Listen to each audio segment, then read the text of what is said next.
Well, the last American troops have left Afghanistan, marking the end of a two-decade, trillion-dollar war, the longest in US history. It also marks the end of a two-week airlift which saw more than 120,000 Americans and Afghan allies frantically evacuated from Kabul airport. But there's no end to the fierce scrutiny of President Joe Biden and his military advisors, with talk of hundreds of American citizens reportedly left behind in the Taliban now-controlled country, which is swarming too with ISIS-K terrorists. Here's analysis. I'm joined by one of our own military experts, himself a recipient of the American Legion of Merit, retired Army General Jim Molan, Senator Jim Molan. Thank you for your time, Senator. I want to start, if I can, I want to show you some images and a video that's been circulating online. Now, these aren't US troops, despite the uniforms. They are Taliban militants wearing American fatigues, holding American guns, inspecting an American helicopter. You've spent many years fighting terrorists around the world and in the Middle East. How does that sort of vision make you feel? Good evening, Peter. I think this is absolutely astounding. I can understand why they could not take out the rifles and machine guns that were in the hands of the Afghan army. But the fact that there are 600,000 weapons there, personal weapons, the fact that there are major items of equipment like aircraft just blows me away. You can destroy an aircraft very, very easily, and this reflects the extraordinary incompetent way that the Americans have conducted their withdrawal.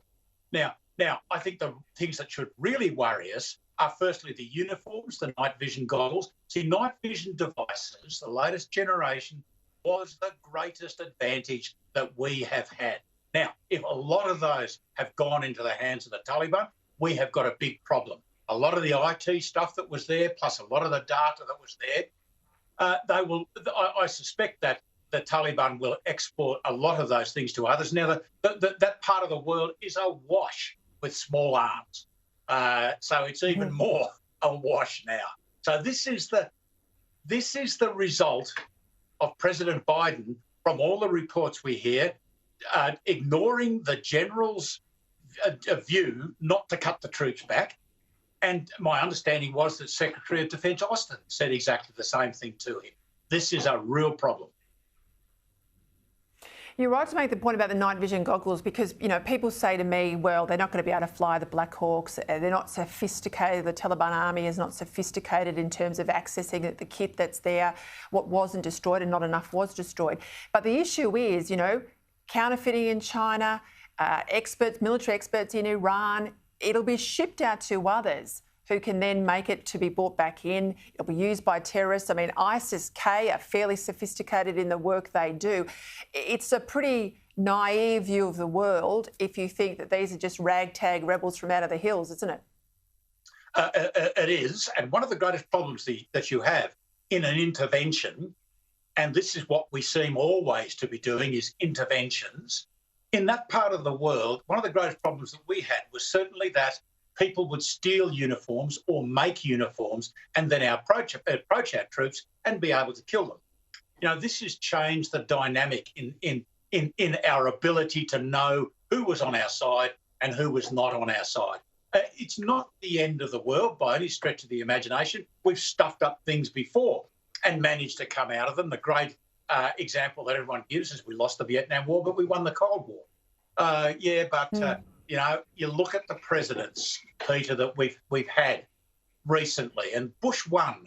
I always make the point that the first Bush president, was about the only president who has ever been prepared to be the commander-in-chief. The others were rank amateurs in their experience.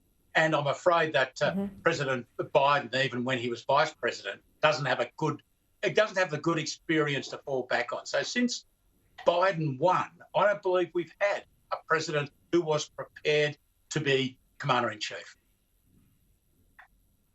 I guess the disappointing thing is, you know, a country of over 300 million, you think they could have thrown up two better candidates at the last election. We end up with Biden. There's clearly a significant disconnect between his administration, if not the Oval Office, and the Pentagon and others, to get it so wrong in this circumstance, and impacting us here closer to home, of course, is the loss of prestige that the US now has, what might be a ramification for us with China and Taiwan. Surely you're in government in Canberra. Surely this is, forget COVID, this is front of mind for the Morrison government. Where is the strategic update Australia needs after this Afghanistan withdrawal debacle? Because I think it's been a game changer for where we are in the world. Well, I totally agree with you. People often say to me, well, you know, you complain about the state of our defence forces, and our defence forces have never been better for what we used to do. They're just not, I believe, for what we're likely to do in the future. People say to me, well, what would you do? What's the most important thing you do? And you just mentioned it, Peter. The most important thing is for us to get our strategy organised. Now, COVID and the economy are the most immediate challenge to the government, and I think they're doing relatively well compared to the rest of the world. The most dangerous thing for this nation, existentially dangerous, is China, is the rise of China, but also the diminution of US military power. I make the point that United States military power has fallen by 30 to 50% since the end of the Cold War. Now, I say that, and no one comes out and says, no, Molan, and it hasn't. We can't deny by the Americans' own description of what they can do. At 91, they could do certain things that they cannot do now for their allies and with their allies. But, to be a good ally, you've got to be resilient and you've got to be self-reliant. And we have enormous problems in Australia, not just the military, across the nation. We have enormous problems in those areas.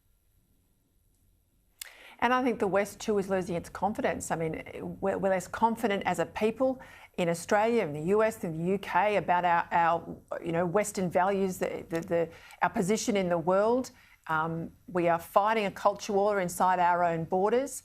I think we're probably less sure on fighting for our values overseas than we have been in past years. I think all of that's coalesced at the same time. Surely someone in Canberra is listening to you that we need this strategic update and we need it sort of yesterday. I haven't noticed it, Peter, if they are. But that's probably unfair, and none of my colleagues will talk to me. But no, I think we've got to do that. And if you did it, you would find, and at the risk of preempting it, if you did it, you would find that nowhere in the world can Australia deter a war between China and the United States. But the implications of that war on Australia are extraordinary. And at the moment, the Americans are not confident that in the Western Pacific, they could maintain their presence, much less win a Taiwan scenario. So we might be managing a Western Pacific exactly as we did in 1940, 41, 42, 43, where the Americans have got the boot, where they have been forced by China out of the Western Pacific. That's what I believe is the greatest challenge, because the China could then say to Australia, no, I'm not a great believer in this 500-ship invasion of Australia. I don't believe that's the issue. The issue is that they'd say, oh, OK, Australia, we've booted your great ally out of this region. Now let's talk about those 14 demands we had on you and the cost of iron ore and coal. Yeah, we can already see that the trade war has begun over the last 12 months, ever since we took them on over COVID. It's not going away. Honestly, I'll say this again, I'm not kept up at night about COVID.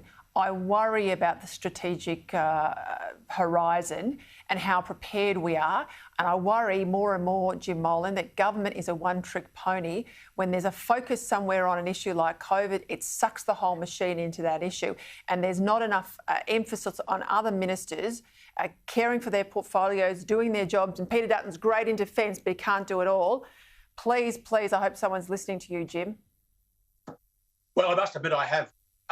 Now, having observed ministers very closely for the last 3 or 4 years, I have a great faith that our ministers in the major portfolios have extraordinary experience in emergency management.